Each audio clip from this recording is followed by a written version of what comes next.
pensamentos, as nossas tomadas de decisões, tudo está relacionado ao nosso cérebro. Então, seria muito interessante como é que a gente está cuidando da saúde do nosso cérebro. Será que nós temos um cérebro saudável? Será que nós temos um cérebro não saudável? Tudo aquilo que é relacionado a um cérebro saudável está relacionado com coisas interessantes, felicidade, a nossa saúde, a nossa sabedoria, tomada de boas decisões, mais sucesso. Já um cérebro não saudável está envolvido com situações de tristeza, de doenças, de menos sabedoria, de más decisões, menos possibilidade de sucesso. Tá? Essas são imagens de escaneamentos tomográficos do nosso cérebro, que eu vou mostrar algumas imagens e algumas situações. Então, aqui, ó, a atividade cerebral ao longo do tempo, ela vai decaindo. Veja que essa primeira imagem aqui ao centro, ela está bem homogênea, sem sinais de descontinuidade, ali por volta, um pouco antes dos 40 anos, todos nós temos a tendência de ter esse escaneamento saudável. À medida que o tempo vai passando, as primaveras vão chegando, nós vamos tendo algumas falhas de conexões cerebrais e começa a aparecer essas imagens aqui, parecendo furinhos, buracos. Claro que nós não temos buracos no nosso cérebro, mas a imagem faz transparecer uma desconexão dessas conexões. E aos 80 anos nós temos um cérebro já com várias desconexões, com perda de memória, com déficit de atenção, com outras coisas que vão aparecendo. O que eu quero chamar a atenção de vocês aqui é que nós estamos observando este padrão de 80 anos aqui em jovens de 30, 40 anos, atualmente. Ou seja, as pessoas não estão cuidando da saúde do seu cérebro. Aqui nós estamos vendo cérebros saudáveis com dois tipos de escaneamento. Uma visão de superfície, uma superfície toda homogênea, sem sinal nenhum de descontinuidade. E quando a gente coloca a visão de atividade cerebral, vejam que aqui atrás, o lobo occipital, ele é mais ativo porque ele representa a área da visão. E a nossa área da visão ela é bem mais ativa. Então, essa é uma visão de atividade normal do nosso cérebro, essa imagem aqui à direita. Quando nós começamos a ver alguns exemplos de escaneamentos de pessoas que têm o cérebro não saudáveis, por exemplo, uma pessoa que teve 2 AVCs, vejam a área comprometida desse cérebro, que, claro, que vai trazer alguma repercussão para a vida dessa pessoa, mas ela teve um AVC, ela teve um acidente vascular cerebral, que faz com que haja uma perda daquelas conexões cerebrais naquelas áreas que estão ali. Comparem com o saudável e vocês vão perceber que quem tem um AVC não tem um escaneamento normal. Né? Quem tem Alzheimer, veja só que, mais uma vez eu enfatizo que o cérebro não é cheio desses buraquinhos. Aqui é só uma imagem de escaneamento cerebral de uma pessoa que tem Alzheimer, mostrando as áreas de desconexão neurológica que esses pacientes têm. E vocês vão ver aonde que eu quero chegar. Então, comparado com o paciente saudável, quem tem Alzheimer tem um escaneamento diferente também. Um trauma, uma pessoa que sofreu um acidente, qualquer trauma de arma branca, arma de fogo, um trauma mecânico mesmo, mostra naquela região aquela alteração de desconexão cerebral. Tá? Drogas ilícitas. E algumas drogas lícitas também causam esse estrago no cérebro das pessoas, causando ao longo do tempo uma série de desconexões neurológicas, de desconexões saudáveis dos nossos neurônios. E a gente vê nas imagens de escaneamento cerebral essa possibilidade de acontecer. Quem tem transtorno obsessivo compulsivo, chamado por TOC, aqui vendo a atividade saudável, e quem tem TOC, aquelas pessoas que não conseguem parar, o cérebro está em constante atividade, prestando atenção em tudo. Vejam que o grau de atividade cerebral é muito grande. Tá? Nas pessoas que têm epilepsia, a gente consegue visualizar realmente a área que está em atividade maior.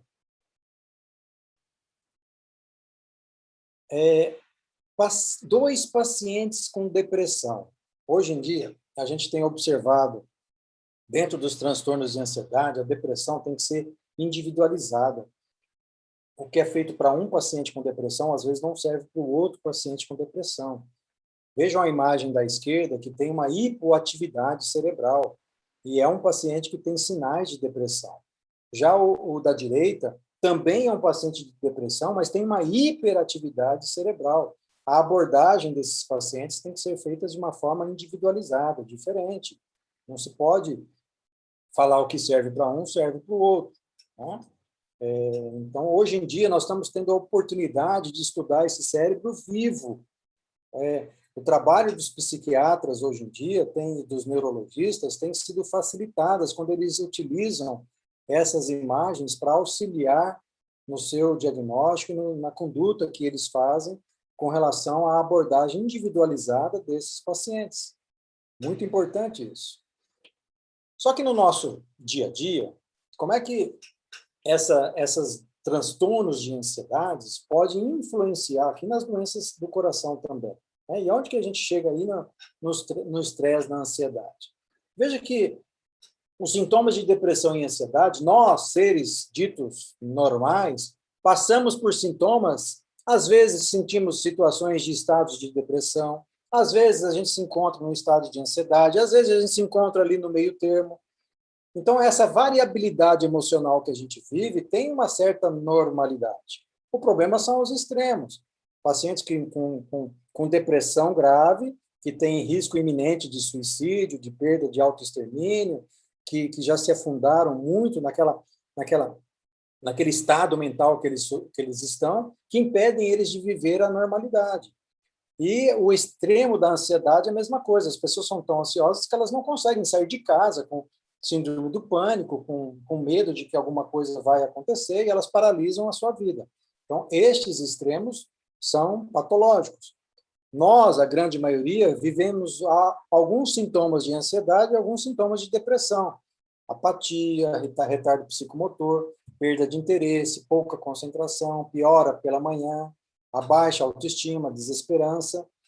Já na ansiedade, a tensão muscular, a ansiedade psíquica, a ansiedade propriamente, a ansiedade antecipatória, e essa ansiedade de querer prever o futuro sempre com uma expectativa ruim.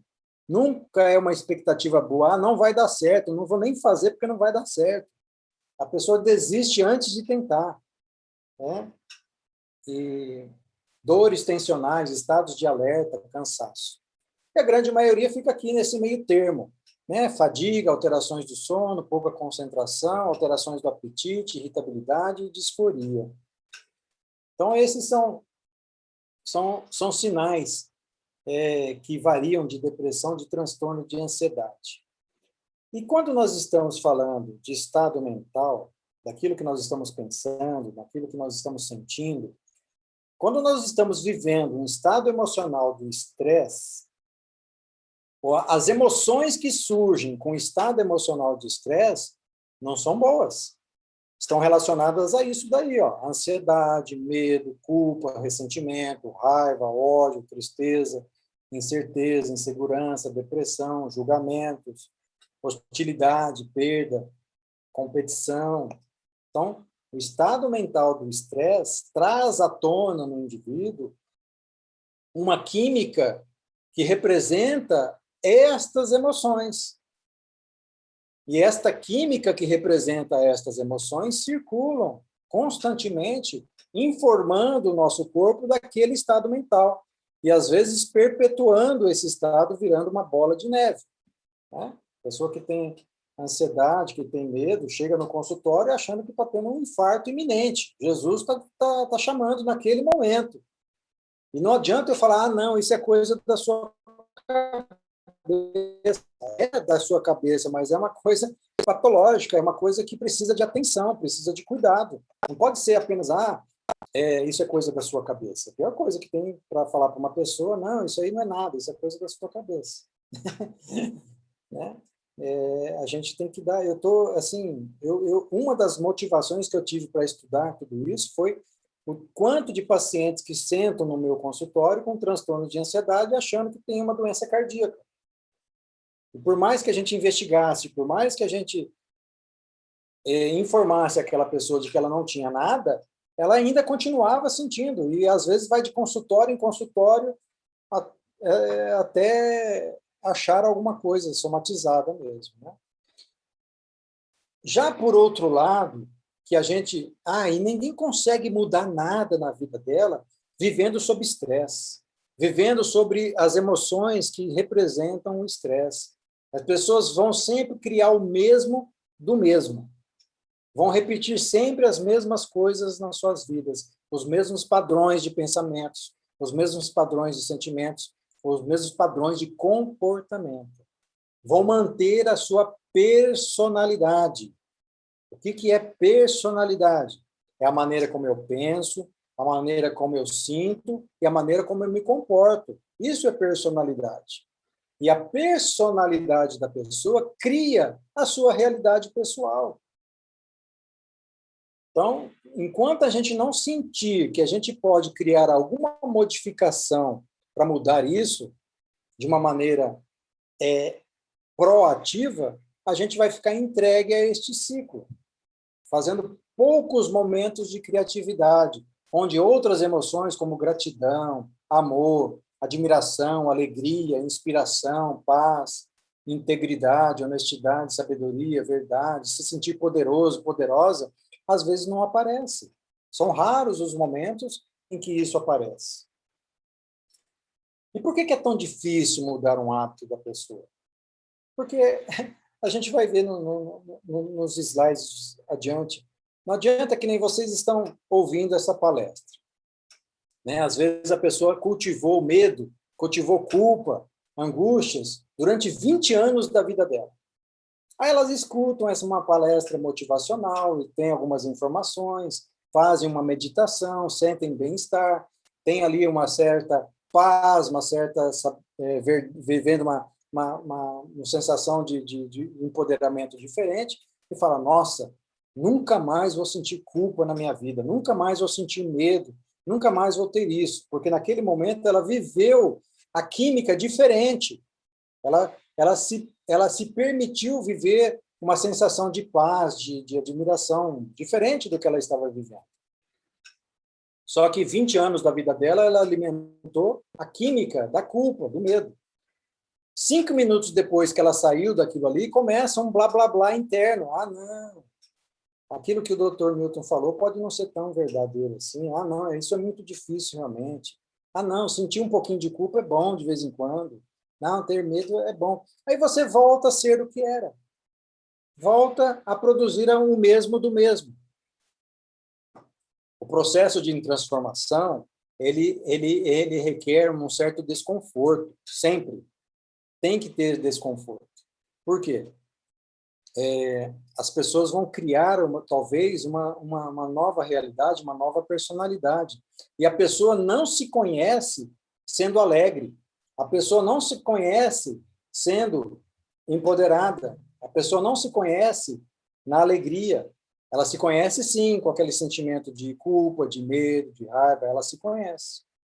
Então, gera desconforto. É algo desconhecido para ela. E a tendência é voltar ao que era antes. A gente vai voltar a conversar sobre isso mais adiante.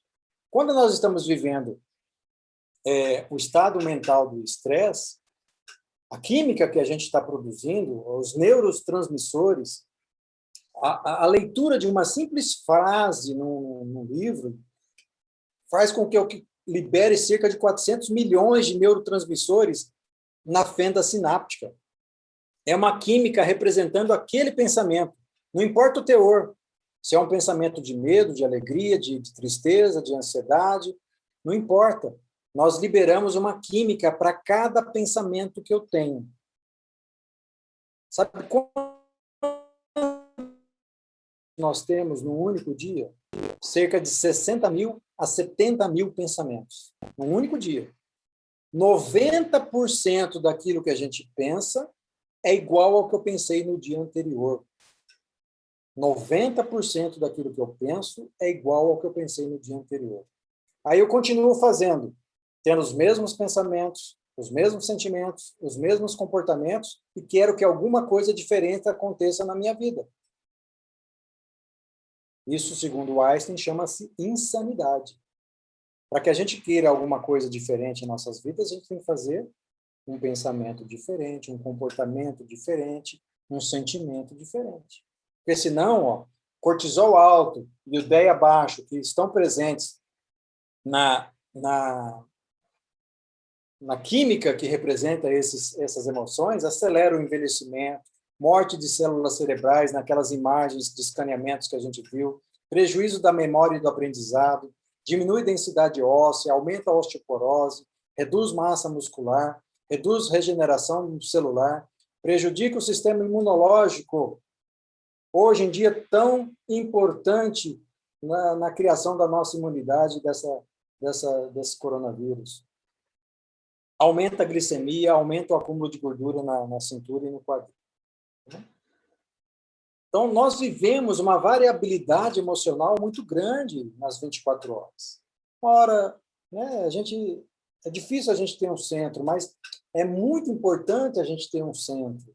Né? Ter um centro de equilíbrio que a gente possa, opa, espera lá, por que eu estou pensando isso agora?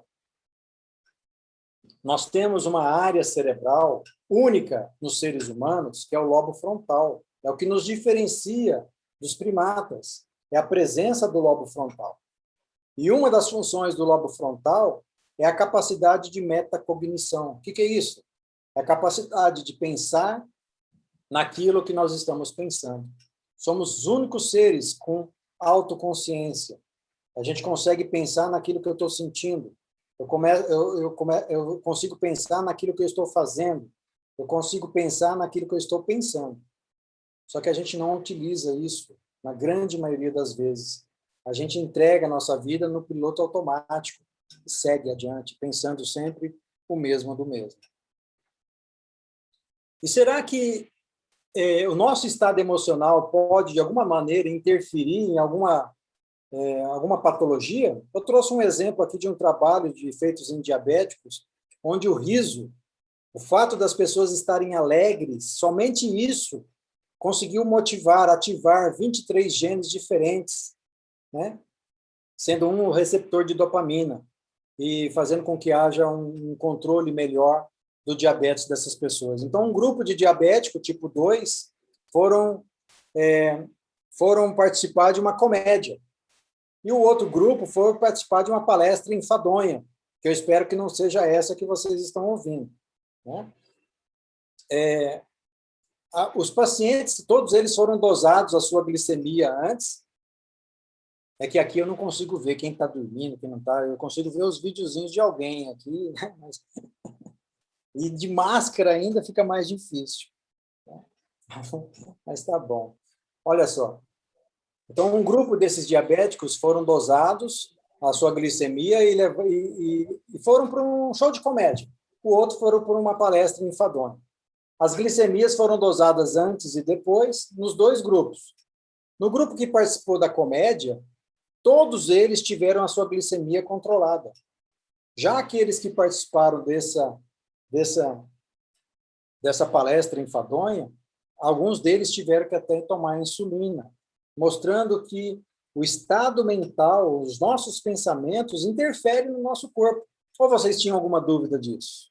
Eu costumo começar esse tipo de workshop perguntando: quem aqui acredita que o pensamento interfere na vida dela? Quase que 100%, 90% da palestra, da plateia, levanta a mão. Aí eu pergunto: quem aqui de manhã, pelo pensamento, conseguiu criar o seu futuro, criar um futuro diferente? Todo mundo fica em silêncio, poucos levantam a mão. Porque, apesar de a gente ter essa informação, às vezes a gente não acredita que o nosso pensamento pode ser tão poderoso assim. Nós não acreditamos em algum estado emocional de que isso é possível. E como é que isso interfere? Aqui eu vou entrar num conceito importantíssimo, que é o da variabilidade cardíaca. Como é que a nossa frequência cardíaca, qual que é a relação do meu coração com o meu cérebro? E a linguagem que eles têm é essa linguagem de ondas, de eletricidade, de algumas ondas elétricas que nós produzimos, tanto pelo eletrocardiograma, que é monitorado, como o eletroencefalograma, né? Então, este conceito de variabilidade surgiu na medicina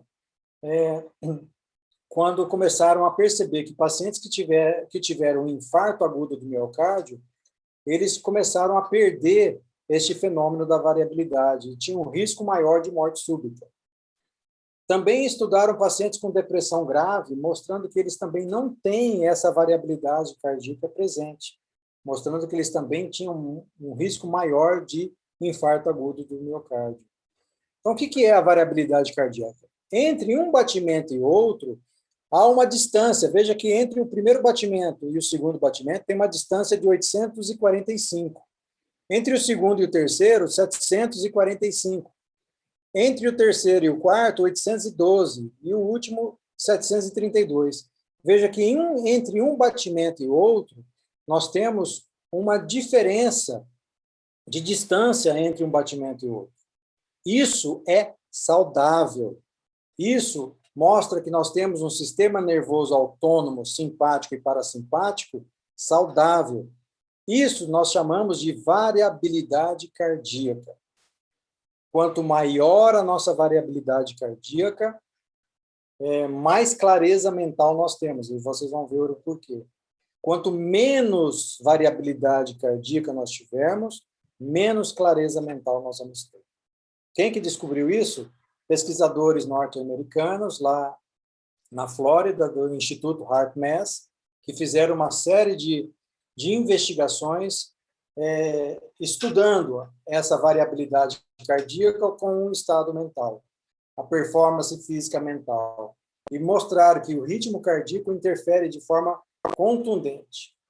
Independente desse instituto, lá no nosso laboratório de eletrofisiologia, no ANISASE, que nós trabalhamos, que eu lido com arritmia cardíaca, pacientes chegavam até o consultório encaminhados pelo psiquiatra com crises de palpitação, de aceleramento no coração, o coração acelerava, palpitava, e ele tinha diagnóstico de transtorno de ansiedade, tratando o transtorno de ansiedade, não tinha melhora, já tinha trocado várias medicações e as palpitações continuavam.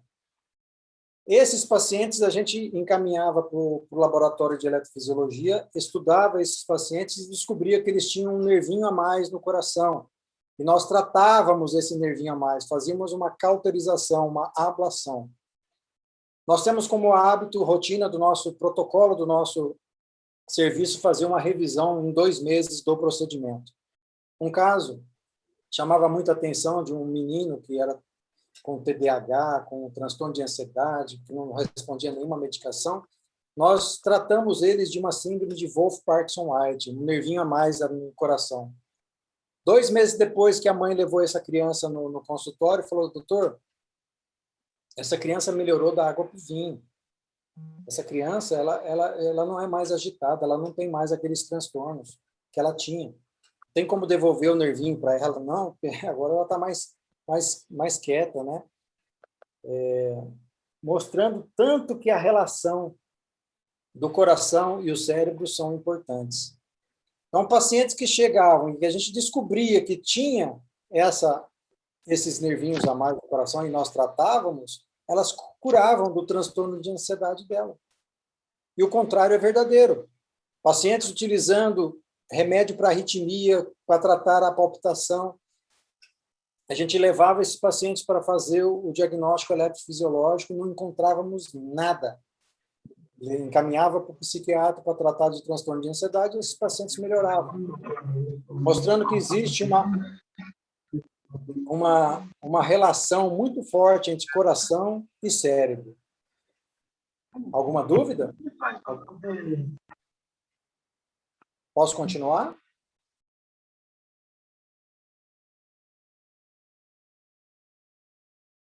Acho que sim, né? Vocês estão me ouvindo bem? Tá tudo tranquilo? Tá todo mundo aí ainda? Sim, estamos aqui. Então tá bom. Então vamos adiante. Pode deixar que eu não vou passar do meio-dia, não, tá bom? Vocês perceberam que eu gosto de falar, mas já já a gente vai encerrar. Então, esses sinais que a gente chama de variabilidade cardíaca, a gente entende como incoerência, Os sinais específicos do coração afetam centros cerebrais envolvidos em pensamento estratégico, em tempo de reação e autorregulação.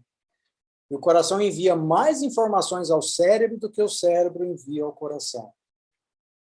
Então, o que é isso? Incoerência e coerência. Veja aqui. Vamos tentar entender esse slide. O ritmo cardíaco, que a gente chama de variabilidade cardíaca. A pessoa está vivendo um momento de estado mental de frustração. Alguém contrariou, a chefe falou atravessado com ela, a chefe chamou ela na frente de todo mundo, deu o maior sabão porque ela não cumpriu a meta que tinha que fazer, ficou frustrada por algum objetivo que não alcançou, de algum motivo viveu aquele estado de frustração. Está vivendo. A variabilidade da frequência do coração dela diminui drasticamente. Veja aqui que isso aqui, ó, às vezes interpreta de uma forma errada, isso aqui não significa que está variando muito, não. Veja que a frequência aqui variou de 60 a 70, 10. Aqui variou de 60 a 80, foram 20 de variação aqui nesse azul aqui embaixo. Então, o estado mental de frustração faz com que a pessoa perca a variabilidade cardíaca, e isso faz com que haja uma inibição da função cerebral. A pessoa não consegue ter discernimento naquele momento.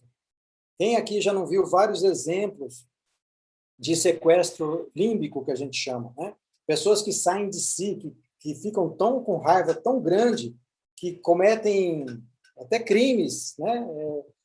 Mas agridem, que agridem verbalmente, agridem de fato, porque perderam as conexões do lobo frontal. Ela fica sequestrada pelo límbico, pelo sistema límbico. Já o contrário é verdadeiro. As pessoas que criam o estado mental de apreciação, de admiração, de gratidão, de amor, de honestidade, de virtudes, elas criam uma maior variabilidade cardíaca e facilita a função cerebral, um estado que a gente chama de coerência. As pessoas ficam mais presentes, chance de maior discernimento, de maior coerência nas suas atitudes, né? E isso pode ser treinado. Exercícios simples que eu ensino para as pessoas, que podem fazer ali entre um atendimento e outro, respiratório, onde a pessoa para um minutinho, pode ser de olho aberto, não precisa nem fechar os olhos, mas inspira profundamente, lentamente, prende a respiração e depois expira lentamente. Só o fato de você fazer isso, você já vai perceber que o seu coração já se acalma, que você volta a respirar de uma forma melhor, que a sua função cerebral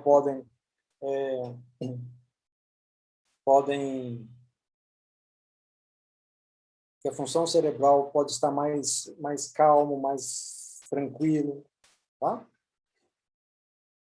Então, isso é algo importante que vocês podem fazer. Simples, respirar. Respire, que é grátis. Por enquanto é grátis. Tá? Então, para o que vocês estão fazendo, um segundinho. Inspira lentamente, profundamente, contando até 3. Prende a respiração. Conta até 3. E depois expira, contando até 3. Claro que uma pessoa que está ali ansiosa não consegue nem parar para respirar, mas é o exercício que vocês precisam fazer. Uma pessoa que está em síndrome do pânico, você falar para ela, para, isso é coisa da tua cabeça, respira aí, que ela vai se apavorar mais ainda. Mas com jeitinho tem uma técnica para isso. Então, os sinais do quando nós estamos com um estado de incoerência, inibe a função cerebral. E os sinais de coerência facilita a função cerebral, ativa áreas específicas cerebrais responsáveis pela coordenação cerebral, né? É fácil de perceber isso, a verdade dessas informações. As pessoas, não que vocês façam isso, né? Mas antes, quando podia ir para a balada, que as pessoas iam para a balada, que bebiam um pouco mais do que o normal, elas cometiam comportamentos que sem aquela bebida, elas não fariam. Aí a pessoa filma ela naquela atitude que ela está fazendo, naquela situação constrangedora, Passa o dia seguinte, ela manda o vídeo para a amiga, fala assim, nossa, eu não acredito que eu fiz isso, né? Porque quando ela estava sob efeito do álcool, o álcool rompe as conexões do lobo frontal com o sistema límbico, e o sistema límbico fica superativado. E ela começa a fazer coisas que, com o lobo frontal ativo, ela não faria. Então, a hora que ela retoma as conexões do lobo frontal com o sistema límbico, que ela começa a ter discernimento, ela tem aquilo que a gente chama de ressaca moral, né? Falando, nossa, como é que eu fiz aquilo? Por que eu fui fazer aquilo? Por que eu fui falar aquilo? Por que eu fui dizer aquilo? É isso aí. Existem vários trabalhos mostrando que você fazer esse tipo de treinamento, que a gente chama de coerência, com exercícios respiratórios, se você fazer o antes e o depois, o DEA, que é o hormônio do bem-estar, aumenta. E o cortisol, que é o hormônio do estresse, diminui. Lembrando dos benefícios de você cultivar essas emoções positivas. Aumento da longevidade, aumento da resiliência à adversidade, aumento da conectividade, da flexibilidade cognitiva, aumento da memória, da função imune, de resolução de problemas, a sua intuição, a sua criatividade, a sua felicidade, a sua performance, tudo tem trabalhos mostrando a melhora de você cultivar boas emoções. Emoções da criatividade. Não pode ser comparado com o estado de relaxamento. Você sentado no sofá com controle remoto, você está no modo relaxamento. É bom, tem seu benefício, mas é diferente do estado de coerência, que é um estado proativo, que você tem que ir atrás desse estado, você tem que sentar, fazer o exercício, fazer um exercício de meditação que seja, tá bom? Então, lembrando que nós temos cerca de 100 bilhões de neurônios. Cada neurônio é capaz de fazer 5.000 novas conexões. Cada pensamento que eu tenho é um padrão de disparo, é uma química que eu libero no meu corpo. A quantidade de conexões que eu posso fazer são infinitas. Só que eu adquiro padrões de disparos que a gente chama de hábitos. E mudar um hábito é difícil, porque o seu corpo, a sua mente, né, se acostuma, se adapta, se habitua àquela química que você produziu durante anos e anos e anos. Então, mudar um hábito requer empenho, requer proatividade. Não é algo que você vai ficar sentado esperando alguém bater na tua porta que vai acontecer milagre, né? Você tem que ir atrás disso. E é possível mudar esses padrões. Quando eu vou mostrar alguns videozinhos para vocês, que eu fui lá nos Estados Unidos fazer um curso com um neurocientista, a imagem que eu tinha do neurônio era uma imagem estática, como essa, de que ele recebe o impulso passa por ele e distribui esse impulso. Gente, não. O neurônio é uma célula ativa, igual um espermatozoide. Ele vai atrás das conexões, ele manda os dendritos buscando conexões. Se você não quer pensar numa coisa, você quer pensar em outra, outras conexões são formadas naquele momento para trazer a química que representa aquele novo pensamento. Olha só que interessante. Essa é a célula do nosso cérebro, que é o neurônio. E nessas células sinápticas aqui, nós liberamos milhares e milhares de neurotransmissores.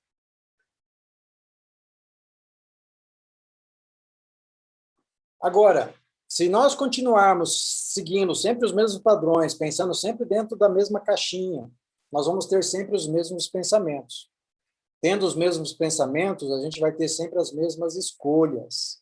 Se a gente tem as mesmas escolhas, a gente vai continuar tendo as mesmas ações e comportamentos. Se nós temos as mesmas ações e comportamentos, nós vamos ter as mesmas experiências que vão... O produto final de uma experiência que você está vivendo é um sentimento, e você vai ter sempre os mesmos sentimentos, criando o mesmo estado de ser, criando a mesma personalidade. Você mantendo a mesma realidade que você vive. Você cria um loop na sua vida infinita, de que você não consegue mudar nada. Para isso, por isso que as pessoas falam que você tem que pensar fora da caixa, mas olha só que Essa é uma imagem do córtex cerebral mostrando que nós temos uma fábrica do pensamento. São neurônios ativos, indo atrás de novas conexões. Como eu falei, parecem um grau de atividade tão grande que lembra a atividade de espermatozoide, que vai atrás.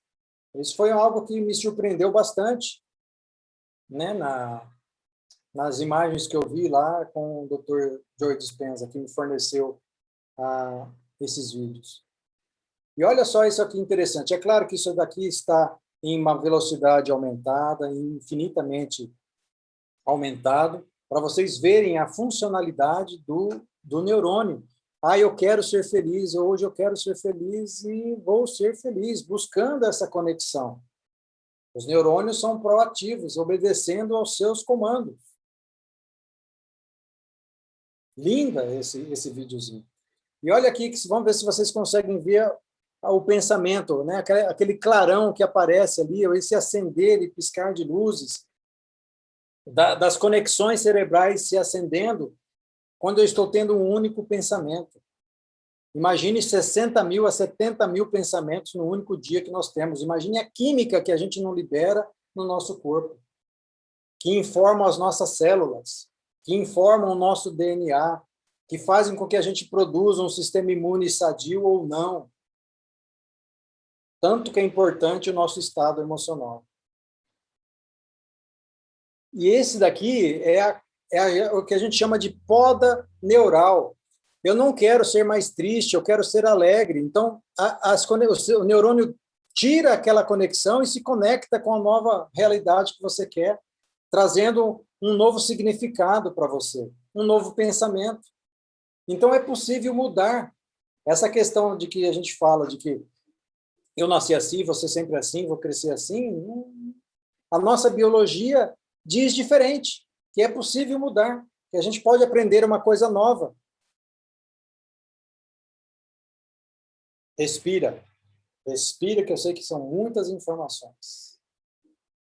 Então, a linguagem cerebral é essa, a linguagem dos nossos neurônios, a linguagem elétrica. E como é que fazer diferente? Pensando fora da caixa. Eu quero uma nova realidade? Eu terei que ter novos pensamentos, novas escolhas, novas ações, para levar às novas experiências, para que eu tenha um novo sentimento, para eu criar um novo estado de ser, para eu ter a possibilidade de criar essa nova realidade, sustentar essa nova realidade. Tudo isso aqui gera desconforto, porque, como eu disse, a gente tem medo do desconhecido. Eu não sei como é que eu vou me comportar sendo feliz. Eu não sei como é que eu vou me comportar sendo alegre. Eu não sei como é que eu vou me comportar sendo diferente do que eu era.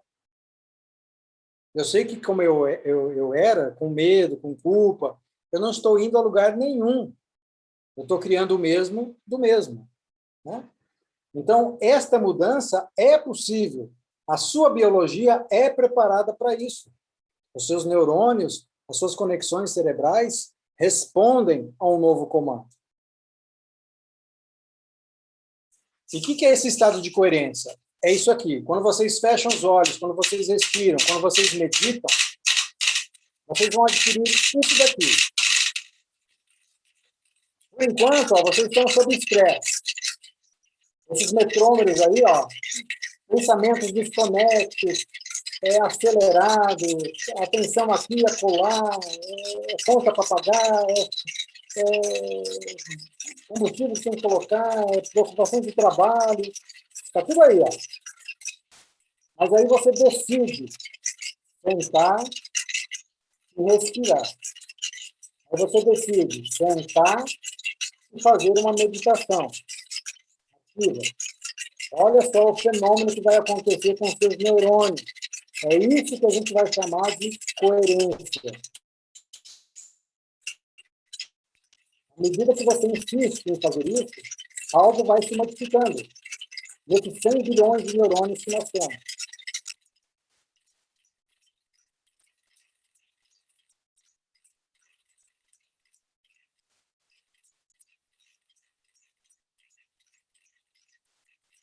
O primeiro dia é mais difícil. Mas aí você insiste, porque você quer, você está determinado a criar uma situação diferente para você. Você respira lentamente, você medita. E aos poucos, esses neurônios vão entrando em sintonia. Áreas cerebrais passam a conversar que antes não tinha conversa. Veja como é que vai acontecendo uma harmonização. Mas sempre tem um contrário, não tem? Olha só, parece que está tudo bonitinho. Olha o segundo neurônio, na última fila aqui da direita, o segundo neurônio, veja que ele está contrariando todo mundo. Mas aí você insiste. Você quer fazer a mudança real. Você respira mais um pouco, você inspira mais um pouco. E aí, daqui a pouquinho, esse neurônio entra em sintonia.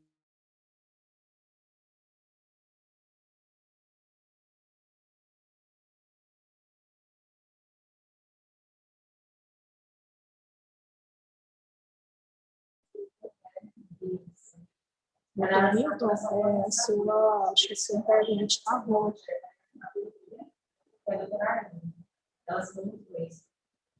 Vocês estão conseguindo, ou é só aqui comigo? Vocês estão ouvindo? Pessoal?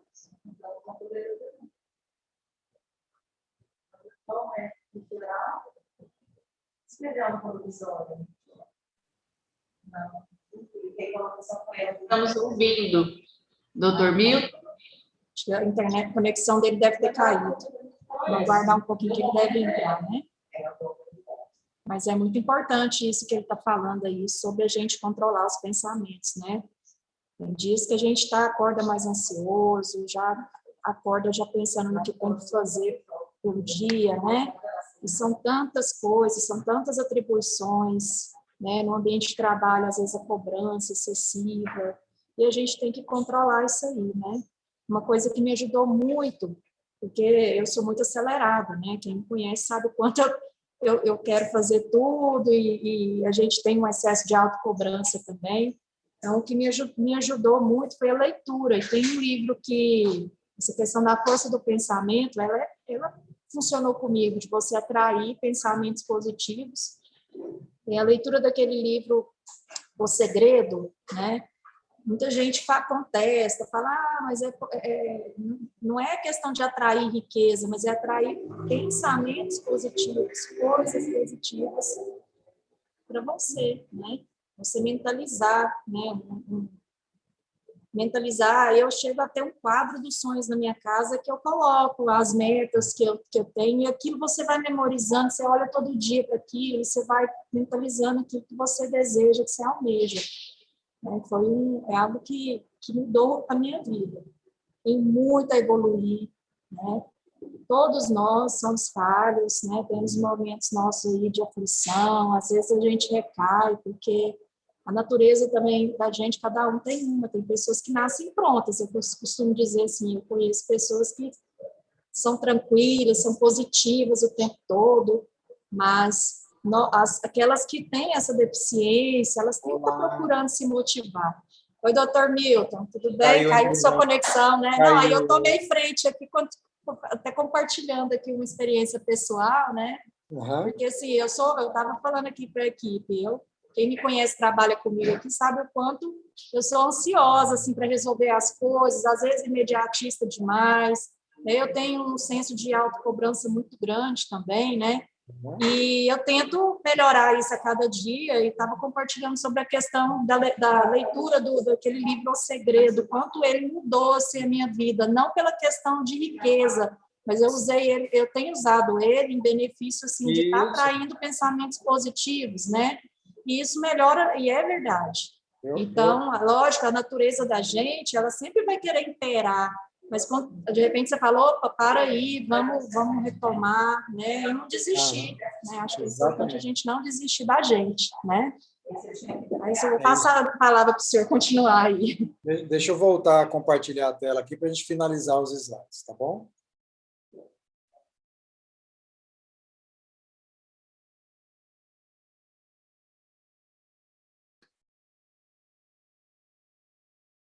Então, como eu estava dizendo, às vezes a gente precisa de alguma motivação.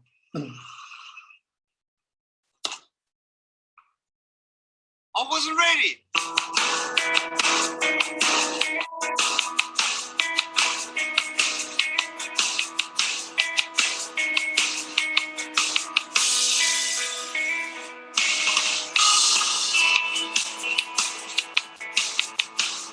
I have no arms and no legs, but I'm very thankful that I have my little chicken drumstick here. People freak out when they see me for the first time. It's so cool. I was at a water slide all by myself. Everyone obviously at the bottom of the slide is looking up and waiting for other people to come down. And here I come and they're freaking out. They're like, you know, like this. And I was so tempted to look at myself and go, what happened? You know? There were times where I sort of looked at my life and thinking, well, I can't do this and I can't do that. And you keep on concentrating on the things that you wish you had or the things that you wish you didn't have. And you sort of forget what you do have.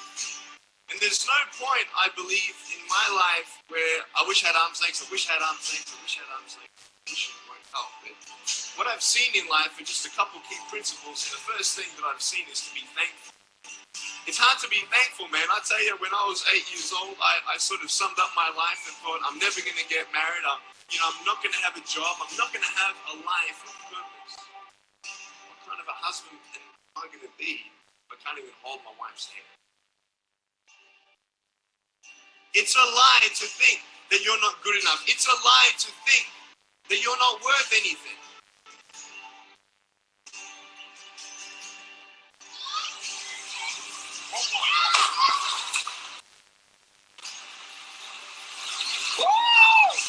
It's freezing, I can't feel my hands. I love life. You know, so many people come and say, how come you smile so much? And I'm like, well, it's a long story. But it's very simple at the same time. You see, it's very hard to smile sometimes in life. There are things that happen that you don't know and you don't understand, and you don't know if you're going to get through it. You know, you go through your storms in life, and you don't know how long the storm's going to be. And today I want to share with you some principles that I've learned in my life that you can use in yours.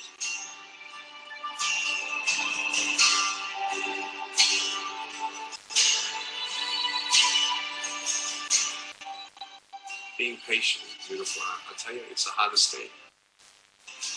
But I realize I may not have hands to hold my wife's hand.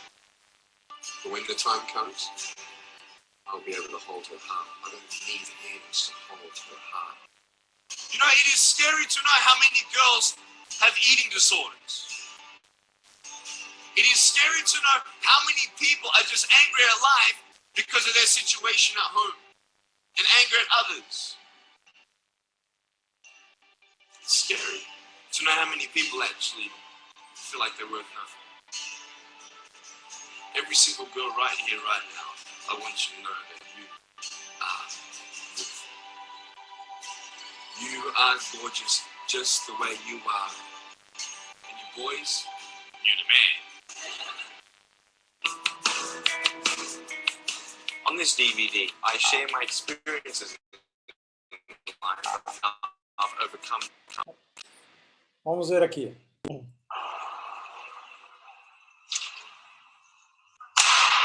Determinação.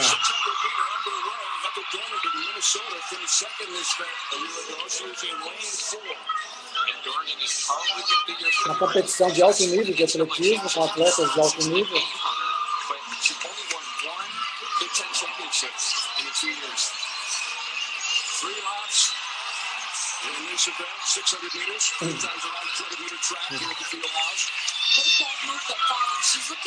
Eles vão entrar agora na última.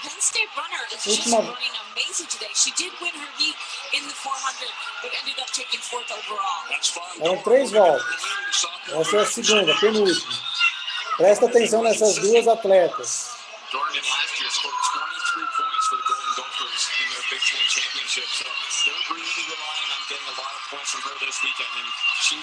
Veja o que vai acontecer com essa. Olha só. Caiu. Última volta. É ela aqui atrás. Ó. Lucky she wasn't injured. Her teammate just went to the front, though, so they may be able to recover from that. And Dornan is flying down the back. She is catching up. She is going to catch Von Dornan. Da onde veio essa força? Wow. She's got fun. This is a gutsy effort by Dornan. She's moving to third. Dornan coming down the stretch from the outside. Dornan coming out strong. Ganhou. Se fosse outro atleta que não tivesse determinação, ela cairia e ficaria por lá mesmo, porque numa última volta ganhar ali em 400 metros, nossa, difícil demais, mas tinha algo dentro dela que a estava motivando a fazer aquilo, a conquistar aquilo. E nós temos isso dentro de nós, olha só. Nós temos 3 cérebros em um único cérebro, que nos permite fazer qualquer mudança em nossa vida. Nós temos o neocórtex, que é a parte mais externa do cérebro. Nós temos o cérebro límbico, que é este mais interno, aqui à direita, que é o responsável pela coordenação dos nossos sentimentos, das nossas emoções. E nós temos o cérebro reptiliano automático, representado aqui embaixo pelo cerebelo, que é o nosso cérebro mais antigo, onde armazena tudo aquilo que nós somos. Todos os nossos automatismos estão armazenados ali. Né? Quando nós estamos aprendendo alguma coisa, vamos supor que eu queira aprender algo sobre o que é compaixão. Um exemplo, o exemplo que eu trouxe aqui nesse slide. Eu vou buscar um livro. Quero saber o que Chico Xavier falava sobre isso, o que Madre Teresa de Calcutá falava sobre isso, o que o Papa Francisco fala sobre compaixão. Aí eu encontro um livro e vou ler, vou me informar sobre compaixão. Aquele livro fez muito sentido para mim. E eu leio ele uma segunda vez, de tão interessante que eu achei aquelas informações. E aí, as pessoas que estão convivendo comigo começam a perceber algumas mudanças. Eu falo assim, nossa, meu amigo, você precisa se perdoar mais. Eu começo a dar conselhos para as pessoas daquilo que vem a ser compaixão. Não, você precisa esquecer o passado. Você precisa deixar ele embora. Não adianta ficar alimentando coisas do passado. Perdoe mais. Aí as pessoas, nossa, o Dr. Milton mudou completamente da água para o vinho. As pessoas vinham atrás de conselhos, né, para poder escutar essa minha transformação, essa minha mudança. Aí um dia, voltando para casa, toco o telefone do carro, eu atendo, no Viva Voz, era minha esposa, falando, lembra que hoje é aniversário da minha mãe. Aí eu parei o carro imediatamente, nossa senhora, mas eu odeio a minha sogra, eu não gosto dela. Ela, todas as vezes que eu vou lá, sempre fala a mesma coisa. Ela feriu meus sentimentos há 10 anos atrás. Não, eu não vou. Isso naquela fração de segundos que eu acabei de ler o livro 2 vezes sobre compaixão, estava dando conselho para todo mundo e minha esposa liga nesse contexto e eu tendo esse tipo de reação. Aí eu paro, mas pera lá, eu não estou dando conselhos para os outros que eu tenho que perdoar, que eu tenho que deixar o passado ir embora. E aí, se você não está empenhado na sua mudança, na sua transformação, você vai inventar uma desculpa, tem que jogar futebol com os amigos e não vai no aniversário da sua sogra. Mas se você estiver empenhado e quiser realmente apresentar alguma mudança, você vai a esse aniversário, você vai no almoço de domingo, você vai todo dia, se for o caso, para você dar o seu melhor, para você perdoar, para você dar a chance para a pessoa fazer diferente, para você mostrar a sua melhor qualidade, para despertar nela a melhor qualidade dela. E aí você criar um ambiente diferente para você. Aí você aprendeu o que é compaixão. Enquanto for só intelectual, você compreendeu intelectualmente com a leitura. Mas enquanto você não viver emocionalmente aquilo que você aprendeu intelectualmente, você não aprendeu nada. Você tem que ensinar emocionalmente o seu corpo aquilo que você aprendeu intelectualmente. Isso aí é de uma profundidade incrível. É o que a gente não observa hoje em dia, essa falta de coerência, né, das pessoas que falam uma coisa. O que adianta eu estar falando isso aqui para vocês e vocês me verem na rua maltratando as pessoas, sendo impaciente? É claro que pode acontecer vez ou outra, mas isso não tem que ser um traço da sua personalidade. Mas esta é a forma que nós temos de aprender as coisas. Então, nós temos aqui, ó, esse mais amarelo aqui, é o córtex cerebral. É onde está em contato com o mundo, é onde tem essa plasticidade de neurônios, de mudança de pensamento. É o que me coloca em contato com tudo. Esse mais interno azul aqui, com essa glândula, é o sistema límbico com o sistema automático. Então, nós recebemos as informações pelo córtex cerebral, produzimos a química, manda essa química para o cérebro límbico. O cérebro límbico, através dos seus neurohormônios, vão mandar informações para as células endócrinas, que vão mandar as suas informações para todo o corpo. É assim que funciona qualquer reação que a gente tem. É essa química que a gente produz. Só que o seu cérebro não sabe a diferença. Se você está vendo um leão ou se você está vendo a sua sogra, a reação que você vai ter é a mesma. Eu amo a minha sogra, viu, gente? É só uma brincadeirinha aqui, tá bom? Minha esposa adora isso aqui. Então, olha só, eu odeio a minha sogra. O que eu estou pensando? Ela me conta sempre as mesmas histórias. Ela feriu meus sentimentos há anos atrás. Então, estas informações estão sendo introduzidas aqui no córtex cerebral, produzindo a química de neurotransmissores que vão até o cérebro límbico, estimulando a produção de neuropeptídeos, que vão estimular a produção de hormônios. E esses hormônios, eles vão circular por todo o nosso corpo, dando algumas reações, que vão principalmente lá na suprarrenal, fazer o aumento da produção de cortisol. E esse cortisol vai circular também pelo corpo. Neuroadrenalina, dilatando a pupila, secando a sua boca, aumentando a frequência do coração, aumentando a frequência respiratória, levando mais sangue para a musculatura, deixando você preparado ou para enfrentar ou para correr, ou luta ou fuga. Essa é a reação de estresse. Então, se você leu aquele livro de compaixão naquele momento, você tem novas informações, você tem armazenado intelectualmente algumas áreas com aquelas informações. E naquela fração de segundo que eu parei o carro, que eu comecei a pensar naquilo que eu estava, na decisão que eu tinha que fazer, eu estou usando uma atitude que é de metacognição, de pensar naquilo que eu estou pensando. Eu odeio a minha sogra, ela conta sempre as mesmas histórias, todas as vezes que eu vou lá. Ela feriu meus sentimentos 10 anos atrás. Ela nunca me escuta. Isso era a imagem neurológica que eu tinha da minha sogra. Eu vou lá e vou dizer para ela tudo o que eu tenho para dizer. Só que como eu tenho agora novas informações, eu posso utilizar dessa mesma capacidade de falar, opa, pera lá, a metacognição me permite fazer algo diferente. Um novo padrão de disparo, requisitar novos neurônios, requisitar uma nova química daquilo que é compaixão. Aí eu começo a pensar, eu vou ver o que há de melhor nela, eu vou deixar o meu passado ir embora, eu vou ficar presente, eu vou focar na melhor qualidade que ela tem, eu não vou mais fazer julgamentos.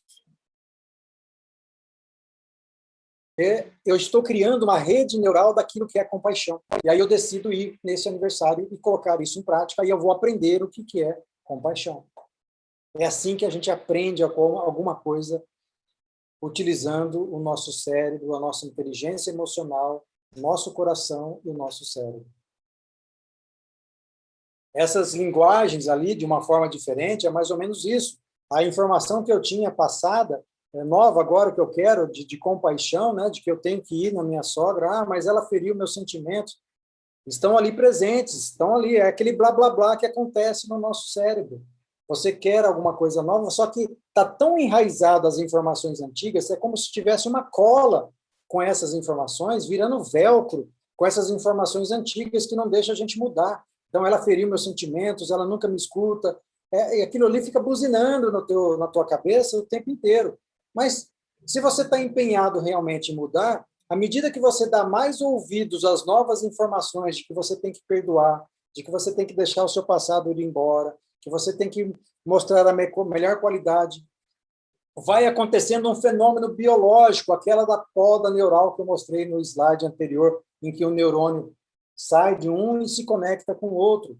É como se aquelas informações fossem perdendo a força, e as novas informações vão ganhando forças. Então, as informações anteriores simplesmente deixam, perdem o seu valor, e fica a nova informação que você quer, que é a da compaixão, no nosso exemplo que a gente quis dar aqui. Mas serve para qualquer circunstância da sua vida, de alegria, de tristeza, de que quer que seja. É isso daqui, é a poda neural, é a capacidade que todos nós temos de mudar alguma coisa em nossas vidas. E hoje em dia a neurociência já conhece todas essas áreas cerebrais, é algo já muito bem estabelecido, o poder que a meditação tem em mudar o nosso cérebro, em mudar o nosso comportamento, em mudar as nossas atitudes. Isso tudo já está muito bem estudado, estabelecido em pesquisas científicas, não é algo que hoje em dia ainda, aqui no Ocidente, ainda é vista como algo místico, mas não é, é científico. Tá? Então, o fato de a gente ser capaz de meditar é capaz de utilizar esta ferramenta, que é a metacognição, capacidade de pensar naquilo que nós estamos pensando. Esse é o gatilho inicial de qualquer mudança, para você se tornar cada vez mais consciente dos processos inconscientes. O que são os processos inconscientes? São os seus hábitos. Aquilo que você já adquiriu como hábito, que você nem pensa mais nas suas ações, já é automático. É um processo já que virou inconsciente. Mas à medida que você vai meditando, que você vai utilizando do poder de metacognição, você vai se tornando cada vez mais consciente desses processos inconscientes e você é capaz de mudar alguma coisa na sua vida. Tá? Gente, o que eu tinha para trazer para vocês aqui era isso. Eu sei que é um número grande de informações. Isso faz parte de um workshop de treinamento de 2 dias que eu faço. Tá? Mas aqui já tem informações muito suficientes para no dia a dia vocês, pelo menos, pararem um pouquinho e respirar. Respirar lento. Trazer um pouquinho mais de variabilidade da frequência cardíaca e mais clareza cerebral. Tem que tomar uma decisão importante? Não toma essa decisão intempestivamente.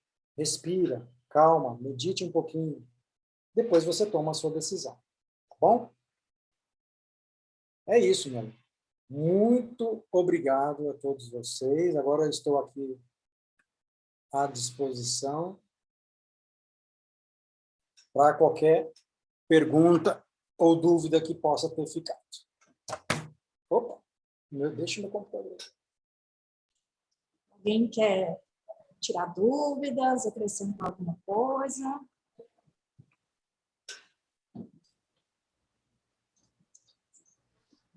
Doutor Milton, eu tenho uma pergunta. Quando o senhor falou a respeito da variabilidade, né, cardíaca, se você puder explanar um pouquinho, que seja assim, de como que você exemplifica ou explica essa variabilidade cardíaca para aquele paciente que te procura que tem um transtorno de pânico, né, que tem essa dificuldade de estar fazendo essa pausa para respirar e tudo mais. Como é que você utiliza isso no consultório para dar uma explanar melhor para ele? Isso, uma prática. Na verdade, são alguns treinamentos que a pessoa que está vivendo a crise de pânico, qualquer palavra que você fala naquele momento é difícil. Normalmente as pessoas tiram isso no pronto-socorro dessa crise com drogas. Mas é possível você fazer isso com calma, com algumas palavras incisivas, porque não adianta você falar para aquela pessoa que está em soluços, está chorando, está em crise, achando que está morrendo, que está tendo uma crise de infarto naquele momento, falar para ela parar de pensar nisso. É pior. Né? Então, você fala assim, respira fundo, enche o peito de ar. Ela está lá soluçando, mas está tentando. Ela conseguiu uma vez, fala assim, agora de novo. e vai. Né? Você vai insistindo com ela até que ela consiga fazer uma inspiração profunda e prender a respiração. Não precisa contar nada, porque ali ela não vai conseguir contar nada. Então, ela vai inspirar, né? E então inspira e prende a respiração. Solta. Faz de novo agora. Inspira. Prende a respiração. Solta. Agora você vai inspirar de novo. E aí você vai com comandos, né? Com palavras serenas, com calma, estando presente e conquistando a confiança dela, para que ela faça o exercício. Depois de algumas vezes que ela fizer isso, ela já vai, com certeza, escutar um pouco mais. Aí você consegue parar uma respiração por uns 3 segundos, respirar, né? E aí você utiliza o complemento dessa técnica, que é no momento em que ela está fazendo esse exercício, você tenta trazer para a tela mental, para o coração, um sentimento de alegria que ela tenha, fazer ela pensar em alguma coisa de memória que ela tenha, que faça ela sorrir, e aí, aos pouquinhos, ela vai conseguindo sair daquela crise. Isso é o imediato. Tá? Isso é o que a gente faz na prática, até por telefone, eu já consegui reverter uma crise de pânico em familiares. Né? Mas a pessoa precisa primeiro confiar em você, ela precisa ter um pouco de empatia e daquilo. Porque se ela te buscou ali naquele momento, é porque, de alguma maneira, ela confia em você. Né?